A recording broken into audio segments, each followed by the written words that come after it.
Hey man, I came in and found your front boards, and luckily for you, I wasn't recording the first time I did this video analysis, so it should be dialed in and precise this time.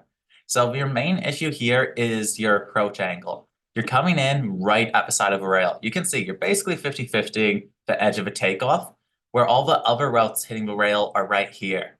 So that's the biggest difference. So that means you're coming in on a very aggressive cross angle. This is going to carry your momentum all the way across. So you can see here, you're straight and you're turning. And by the time you leave a rail, you have turned on an angle like a good 2 feet. What this does is it puts you on with a lot of sideways trajectory, just sideways force in general. That means that even though your front foot's the first thing touching, your sideways momentum's too much, pushing you up and over the rail. So to fix this, it's quite simple, but hard to hard to go and get dialed in still. You just need to change your approach from being side of a rail to being right here, right next to a rail. I'll demonstrate something in a second. Yeah, I'll demonstrate it right now. So we'll just watch this one more time. You're coming in all the way from the cross, pressure on the toes, popping up, and your board's angled all the way this way. This is making your momentum want to shoot up and over the rail. So that's never going to work for a front board. You could blunt it super aggressively and stop that momentum, but we don't want that momentum there in the first place. Let me show you something that I think is going to really change your perspective on what you need to do to get into front board. So when you're doing a front side board slide, you don't want to be coming in from across the rail and jumping up into the front board because that's making it so you have a bunch of sideways momentum you have to do to get there, so you can slide all the way off, right? You don't actually need to do any of that jump across though for a front board. For a front board, you can just ollie straight up, shift into front board, and that'll place your front binding right on top of the rail.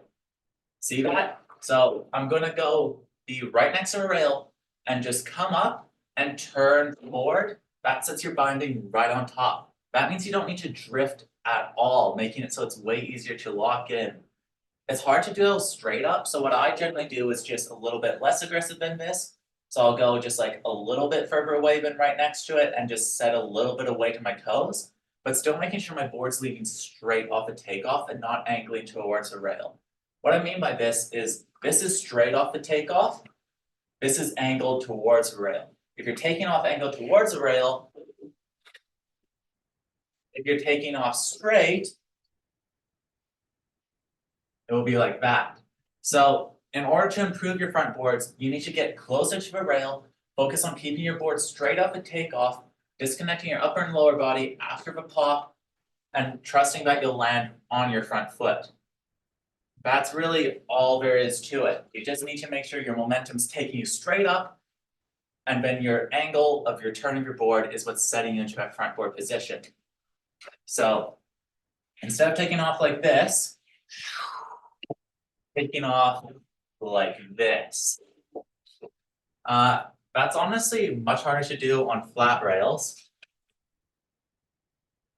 The reason why it's hard to do on flat rails is because you don't have as much airtime for a flat feature. Because on a flat feature, you're going up and you need to like pop up and try to get onto it. But on a down rail, you can come in, coast, and then not focus on getting popped. So you can just go shoop, shift into that front board and go down. So those are my two suggestions. Focus on getting closer to the rail with a nice straighter pop, no angle, cutting across the takeoff of the rail, just so you can get straight up, shift the hips, land right on that front foot. And the other suggestion is taking it to a down tube, because a down tube is going to make it so you don't need to pop up as high. And if you don't need to put as much effort into your edge and into your pop, it's going to be easier to be smooth on your edge, making you drift less off takeoff.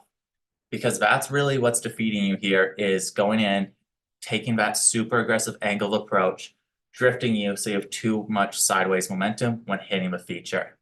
So keep working on it, and I hope you get it soon. Whistler Back Home is a pretty intimidating park, very steep, a lot of people, so it takes a little bit to like get past the nerves. I remember my first time showing up at Whistler Back Home, I was a bit of a loose cannon.